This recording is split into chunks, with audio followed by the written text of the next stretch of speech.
Hi, welcome to Jovie's home. I post new videos every Tuesday and Thursday. Nope. Gonna stop you right there. Because as we told you before, it's December. And in December we upload every Monday, Wednesday and Friday.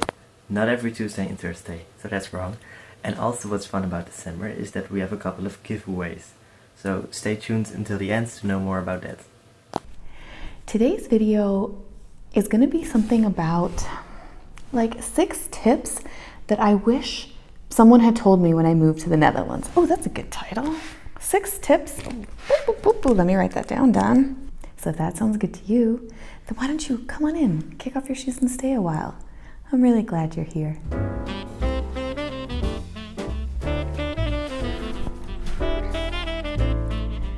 Guys, I have a feeling, don't quote me on this, but I have a feeling this is going to be one of my shortest videos yet. But I'm going to ask you already to please, if I don't say something and you're living in the Netherlands or you've moved to the Netherlands and you're like, oh, I wish somebody had told me this, leave it in the comments below. Please let us know what you wish that somebody had told you when you first moved to the Netherlands.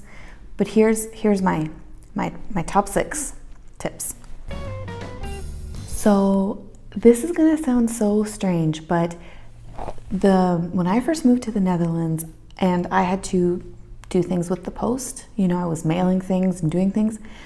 I did not know that Antwoord Numr, when you see an address that has like Antwoord Numr something, that means that the postage is already paid. So you don't need to put a stamp on something that is being mailed to an Antwoord Numr address. That would have saved me a lot of money because I was mailing loads of things to Antwoord Numrs and I had no idea. So I was just buying my stamps and sticking them on, and it wasn't until, it's embarrassing to say, but maybe 3 years after I lived here that I found out that actually it's not necessary. So I hope that you don't make the same mistake and learn from my stupidity. All right, you guys, the next tip that I want to share, or the next thing that I wish someone had told me, is that on the very first Monday of every single month, at noon exactly, they test the emergency alarm system in the Netherlands. And for about 1 minute, you hear like whooping sirens or the sound, but like you hear the sound and everybody it's in the Netherlands, and when I hear it, even to this day, even though it's been 11 years, every time I hear it, I go, oh, what's that? And then I go, oh, first Monday, noon, it's okay. But yeah, this is something that gets tested every month. And I don't know if I've ever experienced something like that in any other country that I've lived in. So if you live in a country that's not the Netherlands, let us know. Does your country have like a regular kind of thing where they test an emergency alert system? Is it with the sirens? Do they send something on your phone? How does it work? Let us know in the comments below. The third thing I want to share with you guys, and I think that if you are Dutch or if you've been here for a while, you're going to kind of laugh, but there is one particular piece of mail that you should look for or look out for, like take it seriously when it arrives, and it comes in an envelope that looks like this. These are the envelopes that are used by the Dutch tax authority, the Belastingdienst, and here they will communicate with you anything really that has to do with your income taxes or taxes that you're going to pay. Now, there are also some people who get benefits, and I'm not talking about just like anything, any kind of, it's called toeslag. So if you receive toeslag, for example, if you get a subsidy for your childcare or for healthcare or whatever, this is the envelope that it comes in. So envelopes that have the toeslag and Belastingdienst, those will have information about any of your subsidies or things that you're getting paid to you. These are the less fun ones, but just know if you get an envelope like this, take it really seriously. It is important. Belastingdienst Blauw, yes? Hi, it's me again, and I'm here to talk about the giveaway of today's video. And today's giveaway is from Barn47. We made a video about Barn47 previously, and there we showed you the whole restaurant. And today you get another chance, because you got a chance previously, but today you get another chance to win a dinner or a Sunday lunch for 2 adults and maximum of 3 children. So if you want to win, you have to tell us in the comments what your favorite food is. It can be a food from your country, it can be a food from somewhere else. Just describe your favorite appetizer, main course, dessert, breakfast, lunch, whatever. Be creative. And then you get a chance to win a dinner for 2 adults and 3 children. All the details will be in the description, but yeah, this is the most important information. All right, next up, the next thing that I want to share with you, and this is something that literally for years and years I thought was advertising a radio station anytime that I would see it, but it's not at all. So in the Netherlands, when you see an advertisement for Bob, B-O-B, for Bob, B-O-B, you are seeing an advertisement to be a designated driver. So in Dutch, you might hear somebody say, be the Bob, or that's not Dutch, but be Bob, or ik ben Bob, meaning that I'm the designated driver tonight. But yeah, for so long, I would go by the billboards and see this Bob, and I'm like, that must be a pretty popular radio station. I see it everywhere, Bob, Bob, Bob.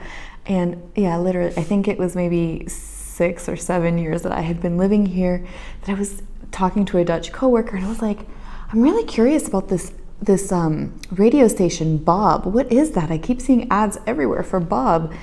And she laughed at me, like, for a good minute, I'm like, what? Is it a comedy station? Is it very funny? What's going on?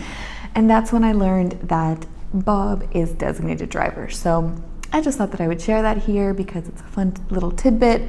And maybe it's confusing you, maybe it's not, but I thought it would be fun to share. All right, you guys, number 5, the 5th little tip that I want to share here, it's about post and getting packages delivered to your home. Now, I don't know how it is in other countries, but in the United States, if you order something and the postman comes and you are not at home, they will just leave your package at the door for the most part. Or, they will put it in a bush or somewhere. They will leave it unattended in front of your house. That does not happen in the Netherlands at all.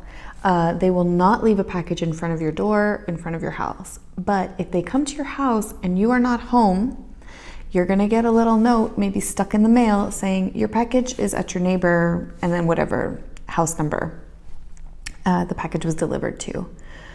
Alternatively, you should know that if you are somebody who is working from home or you're home quite a bit, you might become the designated package receiver for your neighbors. I laugh because that's what I am. The postmen, they all know that I work from home, that I'm here, they see me all the time. And so I see them going to the neighbors. I know already the neighbors aren't there. I know they're coming to me in 5 seconds. And then I just get all the packages of all of my neighbors. Of course, you can say no, you don't have to accept the packages if you don't want to. It's not obligatory, but yeah, if you want to be a good neighbor, you take the post of your neighbors, because there will be certainly a time that maybe you are not at home and then your neighbor collects your post. So that is something that happens here that was surprising for me. I remember the very first time I was getting a package delivered, and I did receive the letter saying where it was, but I didn't understand it. I didn't know what it was. And I was really freaking out that my package was missing, that it was gone, because it wasn't at my door. I didn't see where it could possibly be. But yeah, it's actually probably with your neighbors. So if you can't find your package, probably with your neighbors. And then also that you might be collecting packages for other neighbors if they're not home. So there you go. Okay, so the last little tip that I want to share in this video is actually about shop closing times. And it surprised me that if you go into a shop, let's say 10 minutes before closing time, sometimes you're actually kind of asked not to shop yet, or not to shop at that moment, because they're actually getting ready to close and to leave. In the beginning, I found this very jarring. Like, I found it very jarring to be told, like, well, the shop closes in 10 minutes, so you can't buy this thing that you came in for. And I was saying, but no, but specifically, I already know, like, I'm holding it in my hand. Can't you just ring it up? I mean, it's not even going to take you 10 minutes just to beep it and I pay you and we go. But they had already closed the registers, and I'm thinking, but the shop is still open for 10 minutes. I didn't understand why. Let me tell you why.